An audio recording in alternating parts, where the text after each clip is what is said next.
Hi guys! Hello. Welcome back to my video. My name is Ina and I'm here today to talk again about Dendrobium nobile hybrids or Dendrobium nobile type orchids. I've done another video about it. You have a tutorial that I will link down below and also somewhere around the screen. Today the video will be a little bit different. I won't go into so many details about its care, but I will talk specifically about Dendrobium nobile types after flowering, after blooming, care and repotting.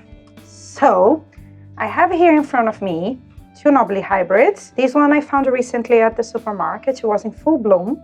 I will place a video for you to see now the beautiful cascading of white cream bloom. And I have here what I think is the Comet King or some hybrid that's similar to this one. This one is an old one. It's been here for 2 years in this pot, so it needs to be repotted immediately. I can see the roots are suffering a little bit, so it's time for some care. So I will talk to you a little bit about after blooming care. As you can see, all the flowers are almost gone. This one, all the flowers are gone already. So you can just clean your plant.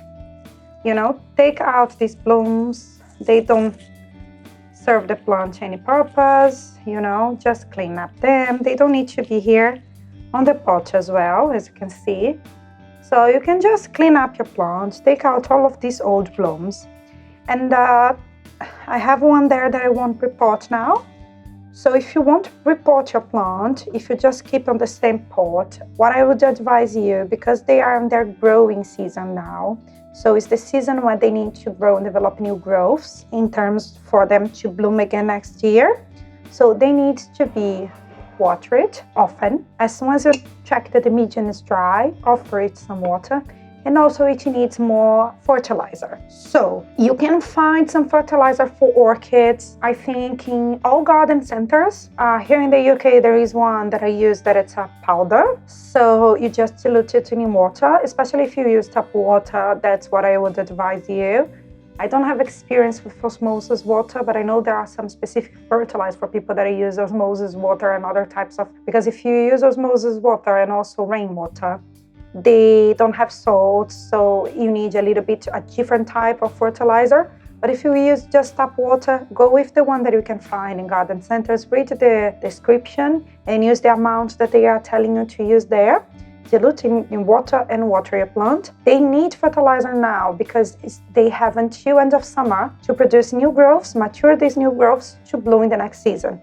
So they will need to be fertilizer often. Maybe you can do that each 2 weeks, offer it some fertilizer until the end of season and check how your plants are doing, because it will produce new cakes. You're gonna see new cakes or growths coming through the base or through the plant, and which is a very good sign. It means that next season you have a new plant to grow. Like this one, I suspect is suffering from something because it's very shriveled, although I water it. I don't think the roots are very healthy. Hopefully, I'll be able to save this one. But this one, I know that's a healthy plant and a very tough plant as well. These are tough plants. That's the first advice that I'll give you. Water it, offer it fertilizer, and light. It needs high light now to keep photosynthesizing, producing new growths, and growing. If it is a new plant like mine, it's in a very old medium. The medium is all broken down. The roots, I don't think the roots are healthy anymore. You can see they are dead. So what I'm gonna do now, I will repot these two plants. I will start with the new one to show you what you should do if you just acquired a new one and how I do about it. So I hope you enjoyed this video. If you do, please hit the like button, let your comment down below, subscribe to my channel. It helps me a lot.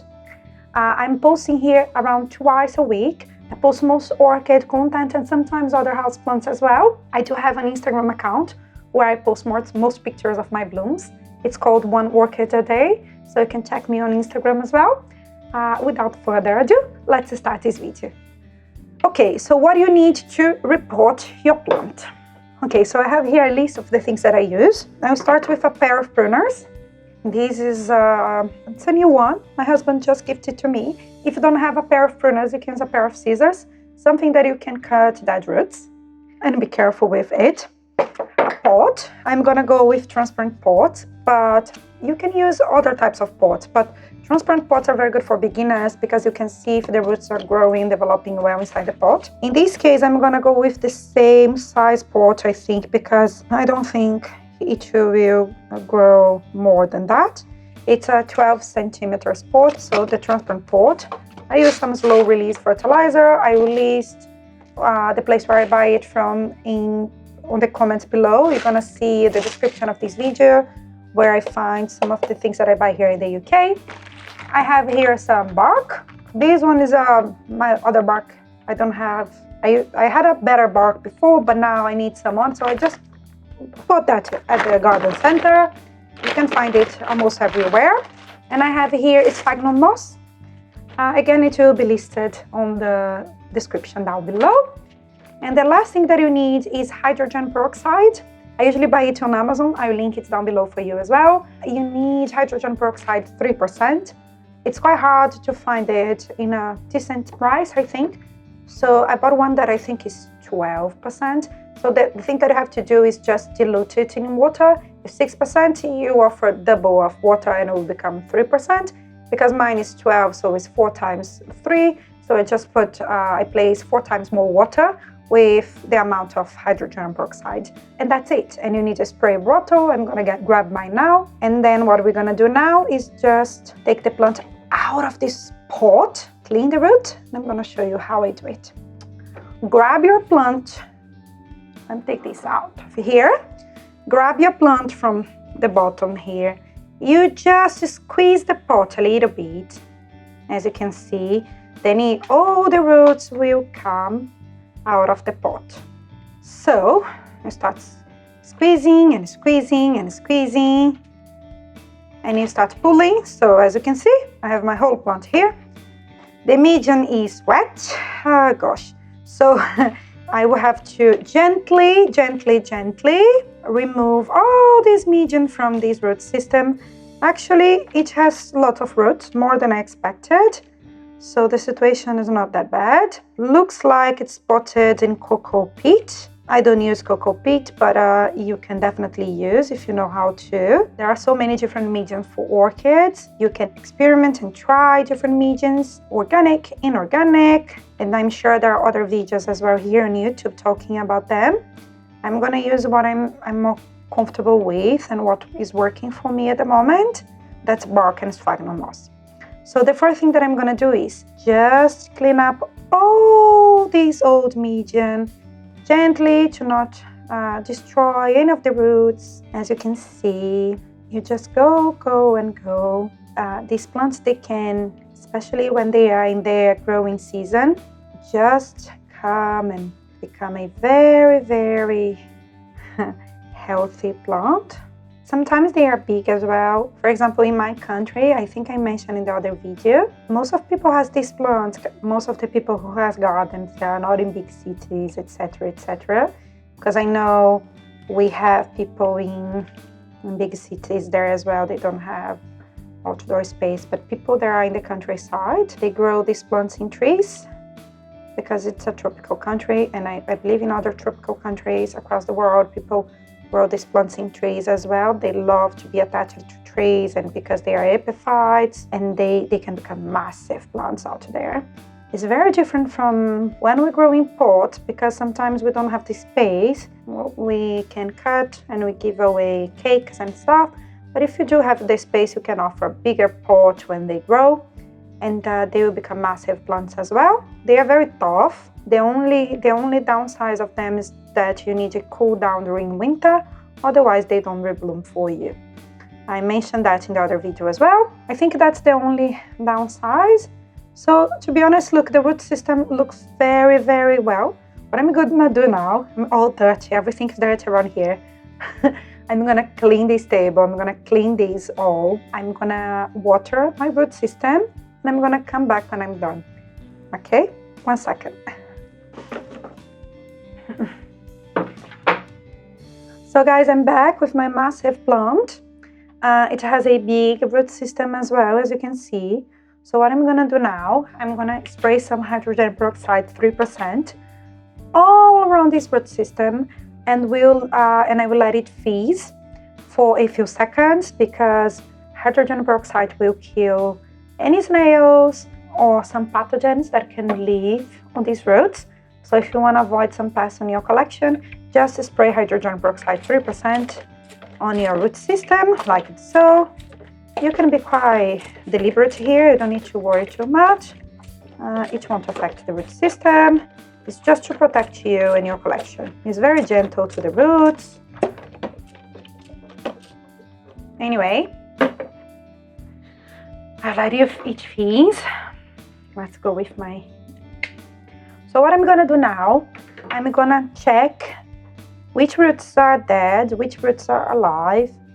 I know that we look to this beautiful growth, but there is a cakey, there is a new growth sprouting from this old cane. But there is one cane here inside that won't do anything for me, so I can just remove it. That, it was exactly in the middle of the plant. So I'm gonna just remove it. And what else I'm gonna do? So I'm gonna now keep checking all the roots to check if they're alive or not, and how I know if they are alive or not. First of all, go to the older growths. That's the one here on the back. Look, another growth here. There is a growth here that is also dead. If I press it, it's completely mushy, so it's dead. So I can just go and remove that. So probably some of the roots here will be dead as well. This probably is the older growth. So as you can see, if I press on these roots, they are like papery. So if development comes out very easily, it probably means that the roots are dead. Okay, so I can see that I have some here. It was completely dead inside. I can see that now. And I have 1,000 of roots on this plant, so I'm not really scared of cutting one. And you have to be careful, but if you do have some dead roots, it won't really damage your plant if you do cut one alive. So yeah, so I'm gonna do that now. I'm gonna just check the root system, see what is alive and what is not alive. Because if I keep all the dead roots inside my potting medium, what will happen is it will probably make my medium last not very long, because we'll be with lots of material that will be decomposing inside. I don't want to do that. I don't want to have to change my medium very shortly. Usually we pot them in here, and we should keep them there for a while. They don't like to have the root system stressed. Okay, there are more dead roots than I expected. Anyway, I will do that and I'll come back when I'm done.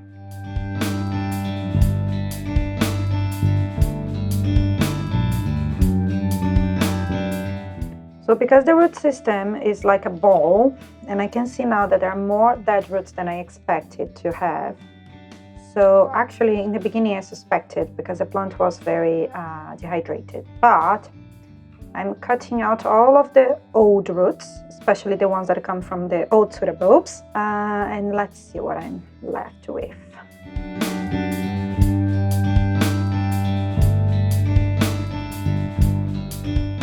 Anyway, that's it. I'm left with these roots. I'm not gonna cut anymore. I think there are more roots dead in here, but I prefer to keep a little bit more than less for this plant to bounce back. Okay, what I'm gonna do now, I'm gonna just start potting it. I'm gonna clean again. I have to clean this mess and pot this plant. I see you soon. So I have here my pot. Let's check if it will fit, because this plant's quite big. It actually does. It does fit in here. I will use this pot then. What I'm gonna do as well, I will start with a layer of sphagnum moss. So what I usually do is, sorry about the noise, I usually place the first layer of moss, because the moss works like a sponge. So we'll get the water that stays on the top of my container, of my decorative pot, and that will distribute water, will keep the pot moist. So that's the reason why I use moss on the bottom. These plants don't need, they are thirsty, but I'm not very worried that they will dry, and actually they are quite drought tolerant. So I'm gonna place another layer of bark. So I keep doing bark and moss. I hope you can see what I'm doing. I'm basically placing bark, and now I'm gonna place some moss. The moss needs to communicate with the rest of the moss on the bottom to be able to work as I said in the beginning.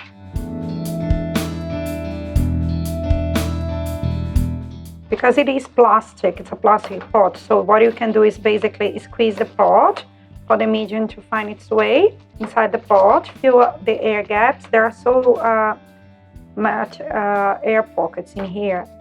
It's good for the plant, but too much will keep my medium will dry pretty fast, so I don't need that as well. So the amount of bark and moss that you use depends on your climate as well. If you live in a very hot country, you can place more moss, but if you live in a place that is cool and humid, you may need to place more bark.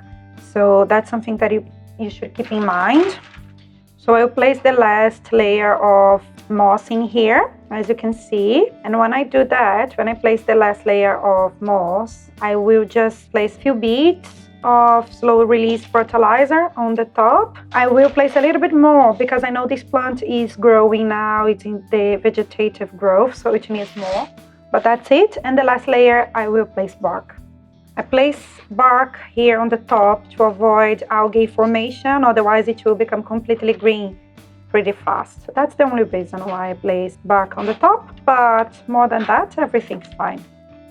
So what I'm gonna do now, it's very unstable because the plant is very tall and the pot is small compared to the size of the plant. So I got a bamboo skewer or something that I can poke through the medium, makes all the medium find its place inside the pot, and then I will also use it to stabilize this plant. I need to use something to hold it like that until I have new growths and new roots on the pot. 1 second. Just to let you know, I'm using a long one here just to keep my plant in place. It's been really hard to stabilize it because of its size, so I'm going to use that. Again, you just poke through the medium just to fill the air pockets. Be careful with the roots that are there. You need them. They are very important for this plant to bounce back. But I can see we have lots of air pockets in here. So that's my very tall Dendrobium nobile. I finished that now. What I'm going to do, I'm going to place it in its container, in its pot, and I'm going to water it. Now I'm going to do the same thing with my second plant. Because it's an old plant, I won't spray hydrogen peroxide around the root, across the root system, because I know there is no pests in there. But I won't show you the whole process again, because otherwise this video would be very long. But I will come back when I have cleaned my root system and my plant is ready to be potted. I'll be here in 1 second.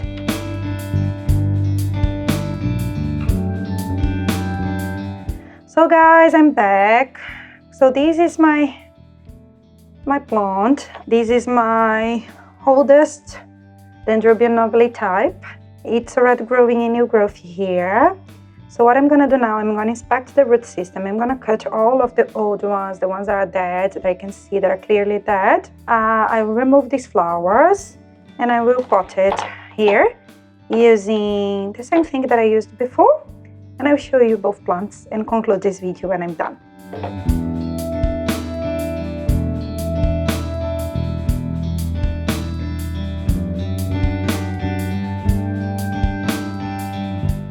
So there we go. Most of the dead roots comes from the old growths, and the live roots come from the newest growths.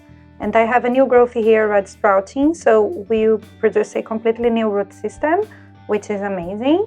So what I'm gonna do now, I'm gonna pot it and I'm gonna place the old growths towards the edge because it will keep growing there, and hopefully this plant will be full of new growths in the following year.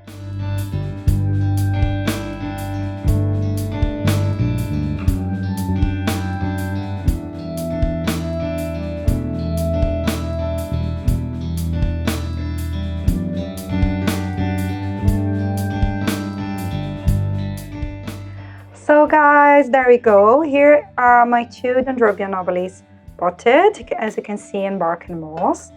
I hope to keep them here for 2 years, at least 2 years, and then repot them The only reason why I would take them out of this pot in less than 2 years is if they are very sick for any reason, or if they become root bound. I don't know if that will happen with this one. I never had a problem with root bound. Let's see if this one is in a smaller pot, so let's see what happens. But just to conclude this video, what I'm gonna do now, I'm gonna water these 2 plants and I'm gonna place them in my shelving. I'll keep offering plenty of light, fertilizer when I see new roots starting to sprout from these both plants, and hope, fingers crossed, they will produce new growths, mature new growths, and then I will be able to rebloom them in the next season.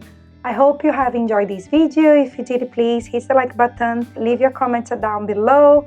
Thanks for hanging out with me. I keep posting videos every Tuesdays and Thursdays. Sometimes can be one day late, but most of the weeks that's what will happen. If you have any comments or any questions, I would love to hear from you. And more than that, I hope to see you soon. Bye bye.